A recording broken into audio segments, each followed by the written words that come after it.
જાડેશ્વરથી 70 જેટલા માઈ ભક્તો પગપાળા સંઘ જાડેશ્વરથી અંબાજી જવા રવાના।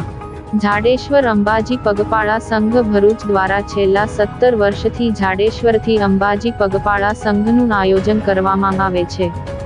આ વર્ષે 17માં વર્ષમાં મંગલ પ્રવેશ કરી જાડેશ્વરથી અંબાજી પગપાળા સંઘ શ્રાવણ વદ દશમને સોમવારના રોજ સવારે જાડેશ્વર ખાતે આવેલ અંબાજી માતાજીના મંદિરે માતાજીના ધ્વજનું પૂજન અર્ચન કરી પગપાળા સંઘ રવાના થયો। બપોરના 2 કલાકે જાડેશ્વરથી અંબાજી પગપાળા સંઘને જાડેશ્વર ગામના વડીલો દ્વારા પ્રસ્થાન કરવામાં આવ્યું હતું। માતાજીના રથના દર્શન કરવા મુખ્ય માર્ગ ઉપર માઈ ભક્તોનો ઘસારો જોવા મળ્યો હતો। આ રથમાં 70 પગપાળા યાત્રાળુઓ જોડાયા હતા।